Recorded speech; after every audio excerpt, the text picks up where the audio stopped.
Kung hindi niya mapasa, yan ang sermonyo. Naunawaan ninyo? Sino bang nakatanggap ng pasalod?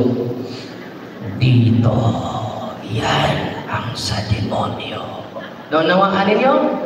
Pag-uwi niya sa bahay ni nanay, ininom niya yung holy and exorcise oil na bago na bless natin. Pagkagabi na, ininom niya yung holy and exorcise oil. Ano nangyari?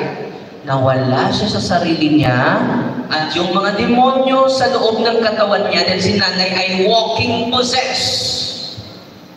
Yung kapangyarihan niya sa paggamot, yun talaga yung sinabi ng Biblia. Sama-sama ang espiritu. At sabi ng mga nag-chat yung mga demonyo sa akin, uy, high-tech na mga demonyo, gumamit na ng messenger. Sabi ng mga demonyo sa chat ko, Darwin, huwag ka nang babalik sa parokya namin.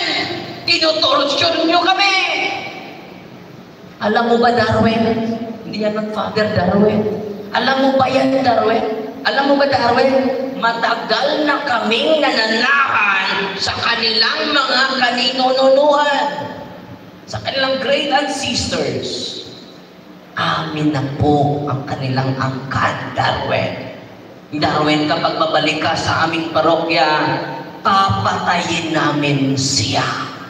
Kailan siya na-torture? Si nanay, nung ininom niya yung sacramentals na simbahan. Grabe. Kaya nga mag-bless ako para sa inyo to protect us. Ang pinakamabisang protection is the sacramentals of the church. That's the wisdom.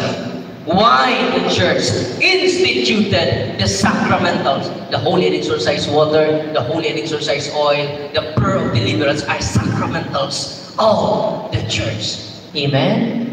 Natutuwa ba kayo ngayon? Plus the sacrament of Christ. Pwede ba kayo maka-deliverance? Pwede. As long as condition lang, page 12, 22 sa Handbook of Father Sikea, Deliverance Prayer, page 22. Anyone can do deliverance as long as, anong kondisyon? You are practicing Catholic. Ano ang kondisyon? You are practicing, hindi nominal Catholic. Dahil may 3 membro ang Katoliko. Ilang membros Katoliko? 3. Una, yung mga CWL, Katolikong may lingaw. Nandiyan lang sa misa. Walang misa, sa samba pa rin. They're called Maximal Catholic. Anong tawag sa kanila? Maximal Catholic. Pangalawa, yung mga Katoliko na makikita lang during may patay, TBL, kasal, bunyag, lubong, libing. Makikita lang mga taong ito kapag may kasal. Bakit makikita mo mga taong ito? Dahil may kainan, habhab, mga Kristiyan, mga Tiyanos. Anong tawag nila? No lang sa labas. Hindi papasok sa simbahan. Kung may binyag, nandun lang sa labas. Oh, na ba ako? Nakichismis. Kaya merong libing, nandun lang sila sa labas, hindi papasok. Anong tawag nila? Animal.